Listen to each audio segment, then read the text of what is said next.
My daughter hugged me at the door of my own home like she was saying goodbye to someone she'd already decided to leave behind. That was the moment I should have known. Her name is Vanessa.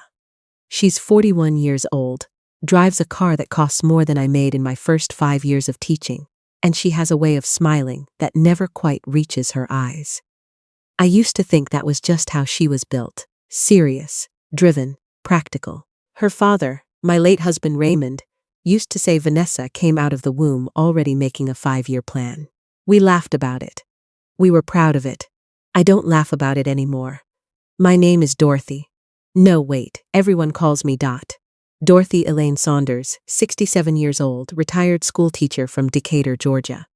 I taught 8th grade English for 31 years at Avondale Middle School. I knew every grammar rule, every literary device, every trick a sentence could play on you. And still, somehow, I let the people I loved most write a story around me that I didn't see coming until I was already inside it. Raymond passed 4 years ago. Pancreatic cancer, 6 weeks from diagnosis to the end. He was 68. He was my best friend for 39 years, and I still reach for his side of the bed sometimes when a storm comes through at night. After he died, the house felt different. Not empty. I want to be clear about that. I am not a woman who falls apart. I kept my garden, I kept my book club, I kept my Tuesday lunches with my friend Carol Hutchins, who has known me since 1987 and never once let me feel invisible. But the house felt different, bigger in some corners and smaller in others. Raymond had a presence that took up space in a way you only understand once it's gone. Our son Marcus, no, I cannot use that name. Let me start again. Our son is named Howard. Howard Raymond Saunders, 38 years old, lives in Alpharetta with his wife, Tiffany, and their 2 kids. Howard is kind, the way shallow water is kind. It won't drown you, but it won't hold you up either. He means well. I believe that. But Howard has always done what Vanessa told him to do, ever since they were children. She was 4 years older, and she ran that household like a little CEO, even when she was 12. It was Vanessa who called the family meeting. She framed it as a check-in, said she and Howard just wanted to touch base about how I was managing. It was a Sunday afternoon in March, and she brought a fruit tray, which should have told me something right there. Vanessa does not bring fruit trays. Vanessa brings agendas. They sat across from me in my own living room. On the sofa I picked out with Raymond at the furniture store on Memorial Drive, and Vanessa folded her hands on her knee and said, "Mom, we've been talking, and we're worried about you being in this house alone." I told her I had been in this house alone for 4 years and I was fine. She nodded the way people nod when they've already decided not to listen. "We know, and you've done amazing. But this house is a lot to maintain, Mom. The yard, the repairs, the property taxes. It's a lot for one person." I told her I had a lawn service and a handyman I'd been using for 6 years, and that my property taxes were my business. Howard shifted on the sofa and looked at the fruit tray. "We're not trying to take anything away from you," Vanessa said. "We're trying to simplify your life. There's this beautiful senior living community over in Peachtree City. It has a pool, they do activities. You'd have neighbors your own age." "I have neighbors," I said. "Mom, I have neighbors, Vanessa. I have a life. I have Carol and my book club and my garden, and I go to First Baptist every Sunday. I am not sitting here staring at the walls." She smiled, that smile, the one that doesn't reach. "We just want you to be safe," she said. That word, safe. I would come to understand later what that word was doing in that sentence. It wasn't about safety. It was a door. And once they got me thinking in terms of whether or not I was safe, they could start deciding what safe meant and what it required me to give up. I did not agree to anything that day. I told them I appreciated their concern and I would think about it, which is what I say when I want people to stop talking. They left with the fruit tray, and I sat in my living room for a long time after, watching the light change on the carpet and trying to figure out what had just happened. I called Carol that evening. "They brought a fruit tray," I said. Carol was quiet for a second. Then, "Oh, Dot, that's not good. Carol knows my children. She's been watching them their whole lives. She's watched Vanessa especially. The way you watch something that might be beautiful or might be dangerous and you're not entirely sure which." "What do they want?" Carol asked. I told her what Vanessa had said about the house, the senior community, simplifying my life. What about the house? Carol said. What happens to it if you leave? I hadn't thought about that. I told her so. Think about it, she said. I thought about it. My house on Birchwood Lane is not just a house. Raymond and I bought it in 1992 for $127,000. We painted every room ourselves. We planted the magnolia tree in the front yard the spring after we moved in, and now it's taller than the roofline. My mortgage has been paid off for 11 years. According to the county assessor, the property is currently valued at just over $480,000. That is not a small number. That is Raymond's and my entire adult life, compressed into square footage and Georgia clay. I have a will. Raymond and I drafted it together shortly after he was diagnosed. The house goes to Howard and Vanessa equally, along with the remainder of my savings and my pension. I also have a trust. A revocable living trust, set up by our estate attorney, a man named Gilbert Farrow, who has been practicing law in Decatur for 30 years, and who was Raymond's fishing buddy on the occasional Saturday morning. I called Gilbert the week after the family meeting. I didn't call him because I was afraid. I called him because I am a woman who reads the fine print. 31 years of teaching children to understand what words actually mean will do that to you. Tell me what to do if my children try to sell my house without my consent, I said.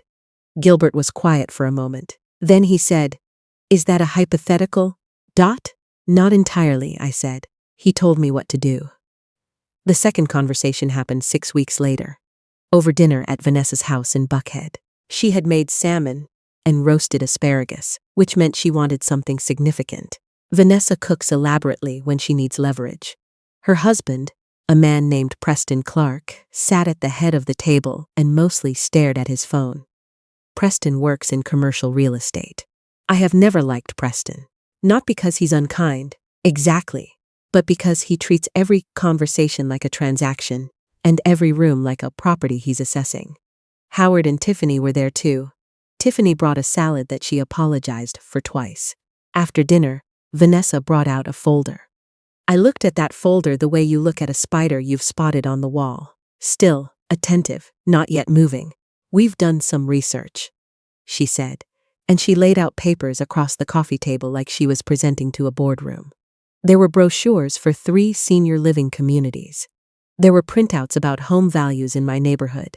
There was a 1-page summary, typed and formatted, with a header that said Transition Planning for Mom. I read the header twice. Transition Planning for Mom. Like I was a project. Like I was a logistics problem that needed to be managed. We think the timing is really good right now, Vanessa said. The market in Decatur is strong. If you list the house this spring, you'd get top dollar. And that money would more than cover a nice community for years. You'd be liquid. You'd have security. I set the brochures down. Whose idea was the folder? I asked. Vanessa and Preston exchanged a look so fast most people would have missed it. I didn't miss it. We all thought. Howard started. Whose idea was the folder, Howard? He looked at the salad bowl. I'm not selling my house, I said. My voice was even. I had decided on the drive over that I would stay even. I'm not moving to a senior community. I'm 67 years old. I still drive. I still cook. I still manage my own finances. And I still read 4 books a month. I don't need to be transitioned. Vanessa's jaw tightened. Mom, we're not trying to. You brought a folder, Vanessa. Silence. Preston cleared his throat. The house is a significant asset. And from a purely financial standpoint, Preston, I said, I didn't ask for your financial standpoint. Tiffany studied her hands. Howard found something very interesting to look at on the ceiling. I drove home with the radio off. I called Gilbert from the driveway before I went inside. They had a folder, I said. I see. He said. What do we do next? He told me. The calls started in April. Vanessa, always framed as concern. Just checking in, Mom. Just wanted to hear your voice. But every call eventually worked its way back to the house. Had I thought any more about it? Had I looked at the brochures? Did I know that Peachtree City had a wonderful arts program and a heated indoor pool? I told her I did not think about the heated indoor pool. She started calling Howard's number from my phone once by accident, or what seemed like an accident. And I heard her on the line before I realized what had happened, talking to Howard in a voice she didn't use with me. She's stubborn. We need to move faster. Preston says we can't wait until summer. I hung up before she realized I was there. I sat in the kitchen for a long time after that. The magnolia tree was visible through the window, and it had just started to bloom. White flowers, big as dinner plates. Raymond used to say that tree was showing off. I would agree, and we would laugh. I wasn't laughing now. What I was doing was thinking very clearly. The next morning, I called Gilbert again. Then I called Carol. Then I made an appointment with my primary care physician, Dr. Lorraine Webb, not because anything was wrong with me, but because I wanted documentation.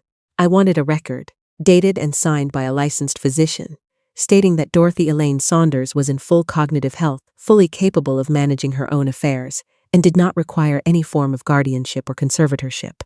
Dr. Webb knew me. She'd been my doctor for 16 years. "You doing okay, Dot?"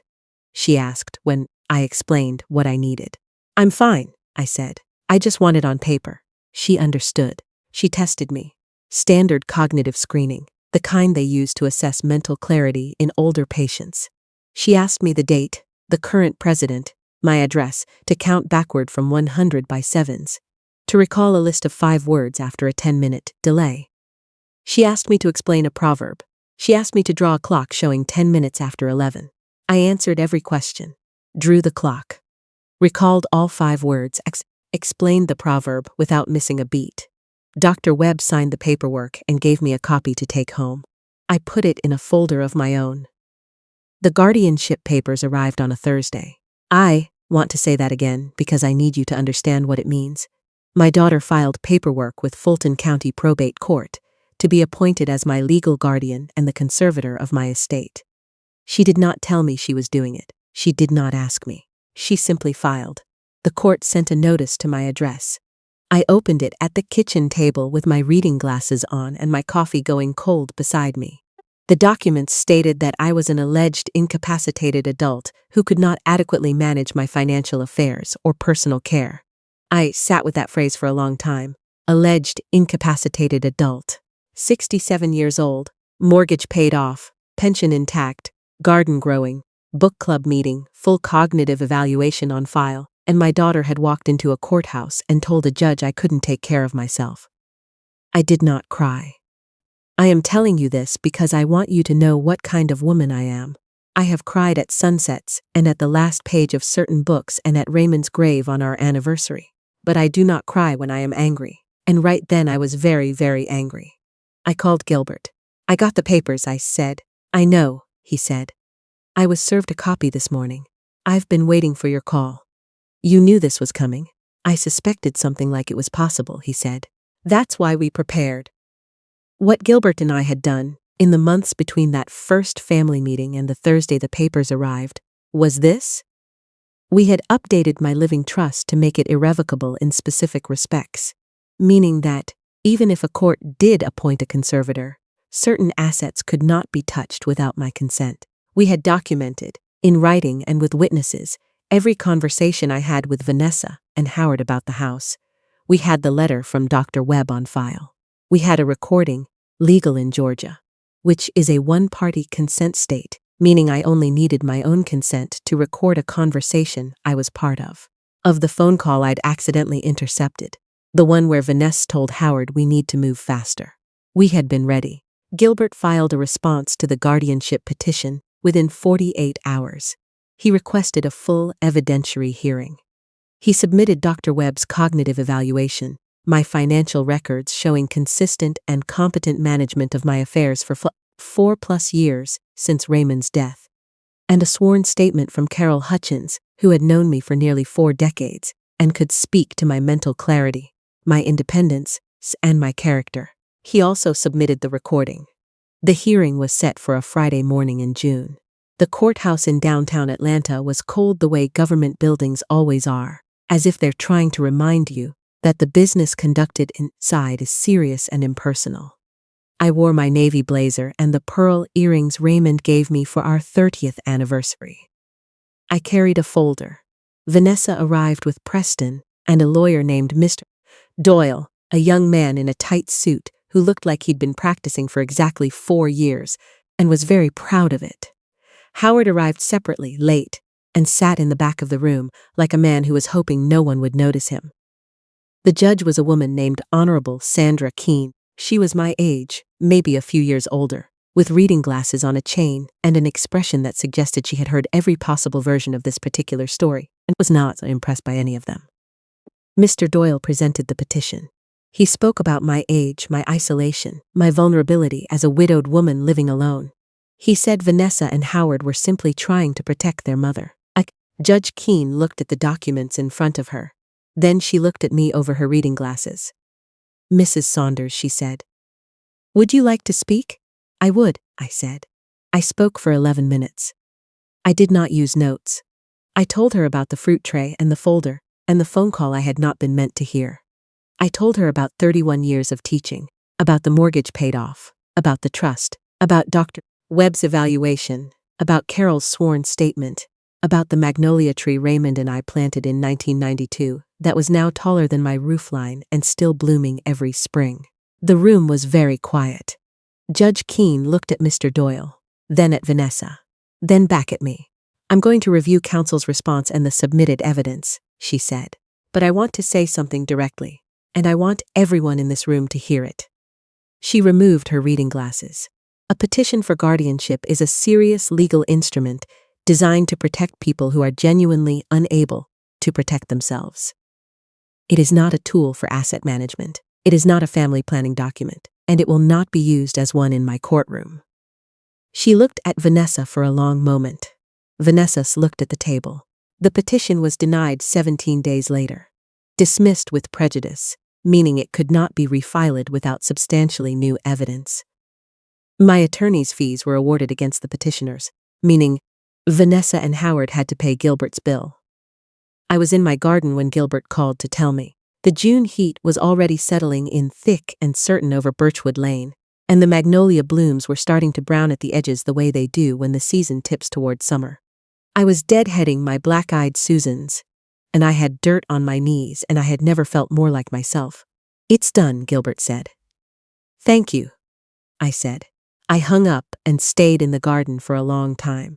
I have not spoken to Vanessa since the hearing. I've thought about it. I've turned it over the way you turn over a stone to see what lives underneath. Not because you necessarily want to see it, but because you need to know.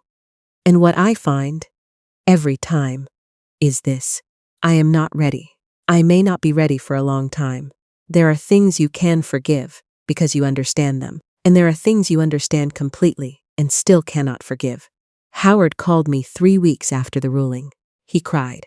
He said he was sorry, that he hadn't understood what Vanessa was doing, that he should have spoken up, that he should have called me. I listened. I told him I knew he was sorry. I told him sorry was a beginning, not an ending. I told him we had a long way to go. I did not hang up on him. That's something. Carol came over the Saturday after the ruling and we sat on the back porch with iced tea and didn't say much. The garden was doing well. The tomatoes were coming in. A cardinal kept visiting the same branch of the crepe myrtle, and I took that as a sign, the way you do when you've lived long enough to start looking for signs. "You okay?" Carol asked.